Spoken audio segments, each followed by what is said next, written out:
So the K2 Mindbenders have a great reputation, but are they really the all-mountain champions? This is my review after a few seasons and about a dozen days in some resorts in the Rockies. Timestamps are below if you want to skip ahead. So K2 now has a couple different versions of the Mindbenders, being the Ti and the C. So this review will be focused on the 108 Ti's. A Ti stands for Titanal, and more on that later. So K2 calls these the all-terrain freeride weapon. But is it worthy to add to your quiver? We'll see. The Ti line of Mindbenders are offered in a bunch of different widths as well, from about 89 to 108 underfoot. These versions that I have right here are 172 centimeters long. So starting with the widths, they're 136 millimeters, but for 2023 and probably beyond, they're 137. Under the waist, they're obviously 108, and the tail, they're 125. So being that they're a bit wider of a ski, it's actually not too hard to transfer from edge to edge when you're turning. They can really charge through crud, and then when you're adventuring into some deeper snow, you don't sink too much. Though they do really feel more at home in some mixed conditions and even hardpack rather than just POW. For the Sidecut, they're just under 23 meters and actually slightly smaller for the 2023 versions, given the slightly wider tip. For the 172s and the smaller versions, the Sidecut will be a little bit shorter. Compared to some similar all-mountain skis, the Sidecut is a bit on the long side. So they do, especially when you're on groomers, they want to stick to the wider turns.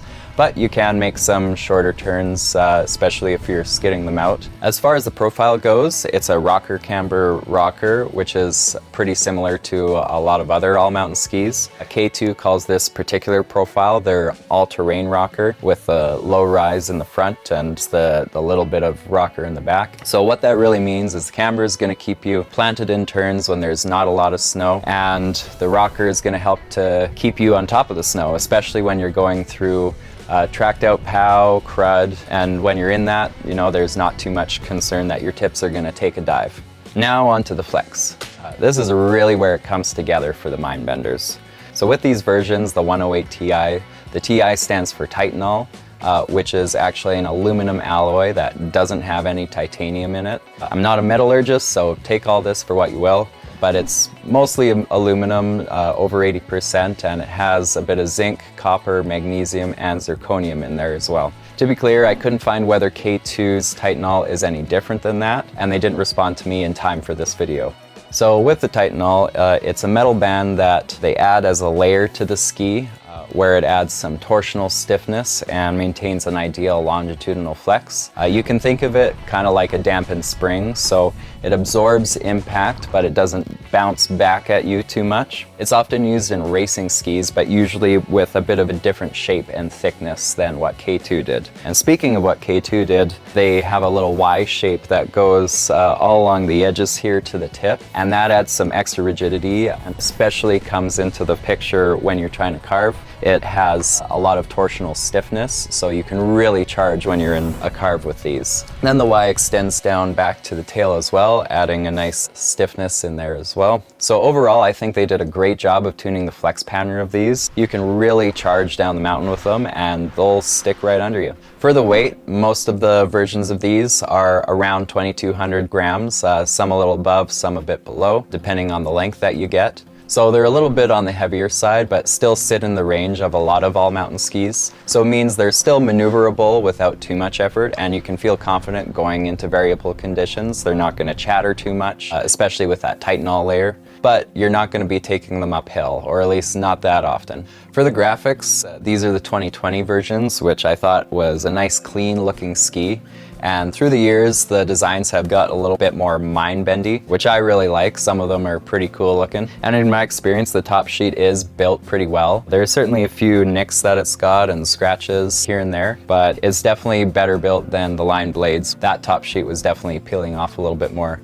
You can check out that review here, by the way. So the Mindbenders were introduced in 2020, which these are those versions, and they've only changed a slight bit for 2023. The factory recommended mounting point is 9.5 centimeters behind center, which I've always gone with factory recommended. You really don't have to go too far to find other Mindbenders on the mountain. It's definitely one of the most popular skis that I've seen, and I've even seen a whole family all with different Mindbenders. So on to an overview for different terrain.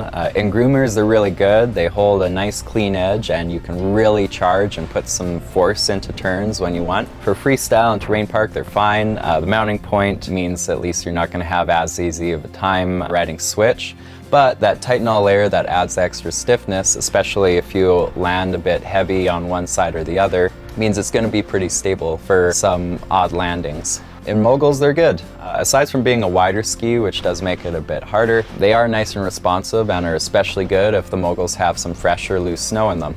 For free ride, they're really good. They cut through crud and they float enough through POW. They do a really good job. They're not going to be as ideal in completely fresh snow. You might want something a little bit wider, which there are Mindbenders that are meant a little bit more for that. In tree runs, they're great. I've really found the responsiveness and nimbleness of them really fun, and I've had a blast through some tight tree runs. And for mellow, wide open runs, they're good. Again, that side cut means that you can really have a nice easy time if you want a couple runs for a break to just take some wide turns down the mountain. And for uphill and backcountry, again, they're not ideal. I could maybe see them being good for some thicker, harder packed snow, but I actually haven't seen anybody in the backcountry with these, though I have seen some at a resort with some convertible bindings. But if you've used these in the backcountry, leave a comment below and let me know how they are. Overall, for different terrain, you can really chuck them anywhere you want. They are, of course, a bit wider, but they do a good job in just about any terrain that you throw them in. For an overview for different levels of skiers, often this is listed as an expert level ski, so if you are a beginner, you probably don't want to start out with these, even if you have the smaller sizes like the 99 or 89.